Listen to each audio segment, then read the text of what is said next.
Bonjour à tous, j'aimerais vous parler d'un sujet crucial et un sujet brûlant. Et ce sujet est vraiment universel. Ce sujet concerne tout à chacun et il est la première cause de divorce dans les couples. Première cause de divorce dans les couples. Et ce sujet, vous l'avez deviné, c'est l'infidélité.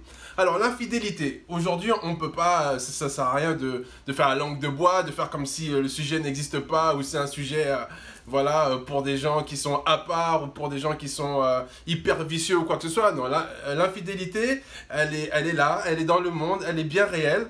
Il y a l'infidélité qui est connue, il y a l'infidélité qui est inconnue, mais en tout cas l'infidélité est là. Donc aujourd'hui j'aimerais m'en parler. J'aimerais vous en parler puisque j'étais justement au téléphone avec une amie de longue date et qui me disait qu'elle était en couple avec une personne, avec un mec, ça se passait bien et tout, mais la complicité n'était pas au top.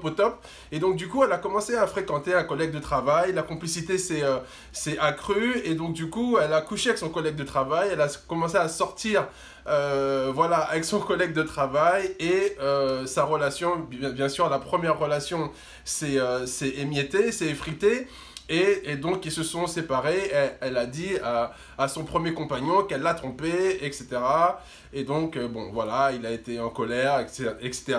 Relation cassée et tout. Et puis, elle me parlait de ça. Et puis, elle était assez bouleversée parce que c'était pas son schéma. C'était pas quelque chose qu'elle voulait, ce n'était pas une fille qui faisait ça en fait. Hein. Souvent on dit je suis pas comme ça, mais en fait lorsqu'on fait quelque chose c'est pas qu'on est comme ça, mais c'est que personne n'est comme ça. J'ai envie de vous dire, personne n'est comme ça. Mais ce sont des circonstances qui font que, étant donné qu'une situation A ne nous correspond pas, eh bien finalement on cherche une solution, un plan B, j'ai envie de vous dire, et on est à l'aise dans ce plan B. Et comme on est à l'aise dans ce plan B, on ne peut pas laisser le plan B parce qu'on aime le plan B. Donc, est-ce que c'est à cause du plan A? Non, c'est pas à cause du plan A. C'est-à-dire que, voilà, je vais vous donner un exemple, d'accord? Deux personnes, c'est comme deux ingrédients, d'accord, qui sont différents. Je sais pas, je prends du sel et je prends du sucre, d'accord? Je mélange du sel et du sucre et je le mange. Ça fait un mélange, sel et sucre. Ok, on n'aime pas, mais c'est le mélange. Maintenant, je fais un autre mélange. Je prends toujours le sel, d'accord? Et je mélange avec du poivre. Il y a un autre goût. C'est bon, c'est pas bon. On aime ou on n'aime pas. Mais en tout cas, ça a un autre goût. D'accord? Ça veut dire que le sel et le sucre ensemble, le sel et le poivre ensemble, ça fait deux goûts différents.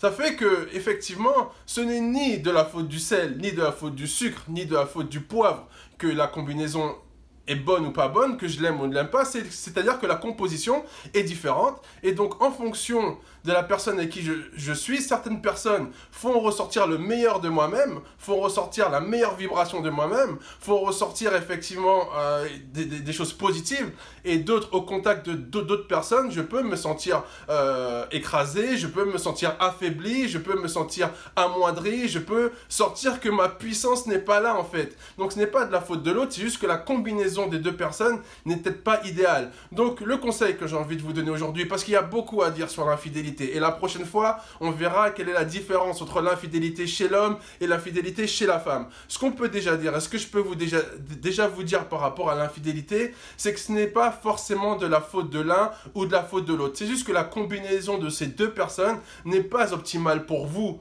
ou pour votre partenaire. Ça ne matche pas, ça matche mais pas assez.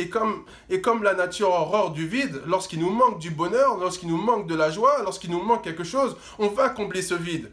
D'accord? Donc c'est pas, en fait, c'est pas être réactionnaire ou c'est pas forcément tromper l'autre. C'est-à-dire que comme j'ai un vide en moi, j'ai besoin de combler ce vide.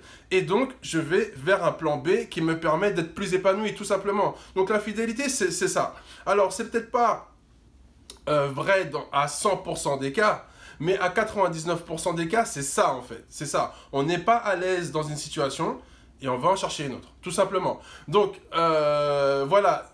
donnez-moi votre avis sur ce sujet crucial qui est l'infidélité aujourd'hui, parce que je pense que c'est le lot de beaucoup de personnes. Soit personnellement vous avez peut-être été trompé, vous avez peut-être trompé, ça vous le dirait peut-être pas, mais en tout cas vous pouvez aussi partager votre expérience, ou soit vous connaissez des gens qui se sont retrouvés dans cette situation et ça a semé de drame. Mais en tout cas pour moi il n'y a rien de dramatique en soi, il suffit d'en parler et on va en parler ensemble pendant quelques vidéos. Voilà, je vous remercie, n'hésitez pas à commenter, à bientôt, ciao.